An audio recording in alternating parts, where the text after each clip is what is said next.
अल्हम्दुलिल्लाहि रब्बिल आलमीन वस्सलातु वस्सलामु अला सय्यिदिल अंबियाइ वल मुरसलीन अम्मा बअद फ़अऊज़ु बिल्लाहि मिनश शैतानिर रजीम बिस्मिल्लाहिर रहमानिर रहीम।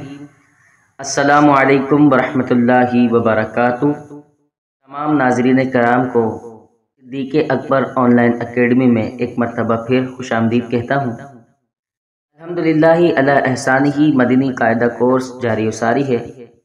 आज हमारे सामने सबक नंबर 18 मौजूद है और हमने इसको पढ़ने का तरीका सीखना है।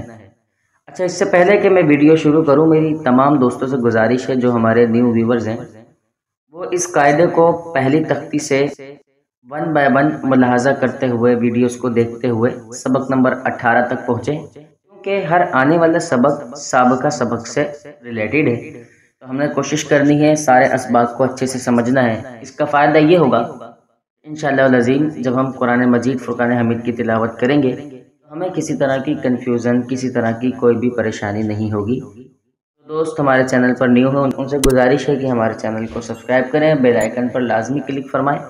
आइए बिला ताख़ीर क्लास का आगाज़ करते हैं। आज हम जानेंगे हुरूफ़ मुक़त्तआत के बारे में। हुरूफ़ मुक़त्तआत क्या होते हैं? तो कुरान पाक की बाज़ सूरतों के शुरू में जो अल्फाज लिखे होते हैं, जैसे कि अलिफ लाम मीम हामीम, इनको पढ़ने का तरीक़ाकार सीखेंगे। तो आज की इस वीडियो में इंशाअल्लाह अज़ीज़ हम इसको सीखेंगे। तो आइए क्लास का आगाज़ करते हैं। हुरूफ़ मुक़त्तआत कुरान पाक की बाज़ सूरतों के शुरू में आते हैं। ठीक है। पॉइंट नंबर 2, इन हुरूफ को मुफरद हुरूफ की तरह अलग अलग इस तरह पढ़ें कि मद्दात की मिकदार, मद्दात के सबक भी हम पढ़ चुके हैं, पूरी अदा हो, नीज़ इख्फा व इदगाम आने की सूरत में गुन्ना भी करें। अब इख्फा व इदगाम किस तरह से होगा वो भी मैं आपको इंशाअल्लाह इसी वीडियो में बताऊंगा। तीसरा पॉइंट है अलिफ लाम मीम अल्लाहु। पढ़ने के 2 तरीके हैं। वसल, अलिफ लाम मीम अल्लाहु, वसल का मतलब होता है मिलाना। जब हम मिलाकर पढ़ेंगे तो फिर पढ़ेंगे अलिफ लाम मीम अल्लाहु, और जब वक्फ यानी रुकने की सूरत में पढ़ेंगे तो फिर अलिफ लाम मीम अल्लाहु। सबक बहुत आसान, जिस तरह जो हर्फ पढ़ा जाता है, जिस तरह इस सबक को हमने पहली तख्ती में पढ़ा हुरूफ तहज्जी में, इनको वैसे ही पढ़ा जाएगा। इस तरीके से आइए पढ़ते हैं। बिस्मिल्लाहिर रहमानिर रहीम।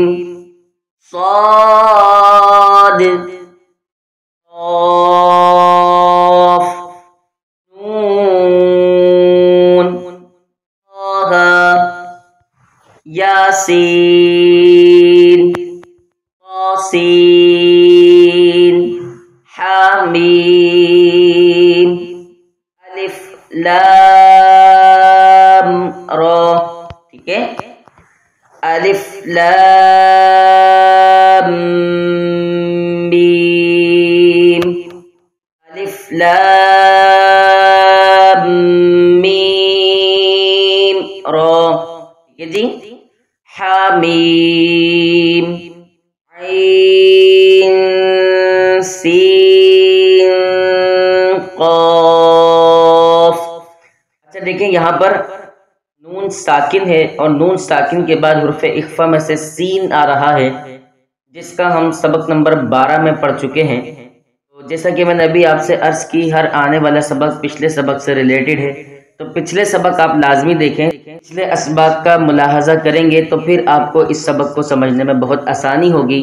और यहाँ पर मैं थोड़ा सा समझा देता हूँ ताकि मौजूदा वीडियो में भी कुछ न कुछ नॉलेज हासिल हो। कुरान मजीद फुरकान हमीद के कुछ रूल्स होते हैं, उसमें से एक कायदा कानून ये है कि जब नून साकिन के बाद हुरूफ़ इख्फा जो कि 15 हैं, फा जीम दाल दाल रा सीन शीन स्वाद दा तो वा फा काफ काफ, इन हुरूफ में से जब कोई हर्फ आ जाएगा तो फिर हम नून साकिन में और तनवीन में गुन्ना करेंगे।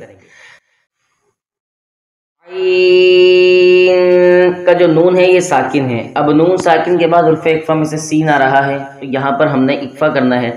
ऐन सीन क़ाफ। उम्मीद करता हूँ कि आपको समझ में आ गया होगा। سین میم الف لام میم صاد الف لام میم اللہ کاف ہا یا عین صاد۔ تو ہم نے پچھلے قواعد ان پر فالو کرنے ہیں، جیسا کہ یہاں تیسرا پوائنٹ لکھا ہوا ہے، ان حروف کو مفرد حروف کی طرح الگ الگ اس طرح پڑھیں کہ مدات کی مقدار ادا ہو، نیز اخفاء و ادغام آنے کی صورت میں غنہ بھی کریں۔ تو امید کرتا ہوں انشاءاللہ آج کا سبق آپ کو سمجھ میں آیا ہوگا۔ اللہ تبارک و تعالیٰ کی بارگاہ میں دعا کرتا ہوں کہ اللہ کریم ہم سب کو صحیح قرآن مجید فرقان حمید پڑھنے کی توفیق عطا فرمائے۔ والسلام علیکم ورحمۃ اللہ وبرکاتہ۔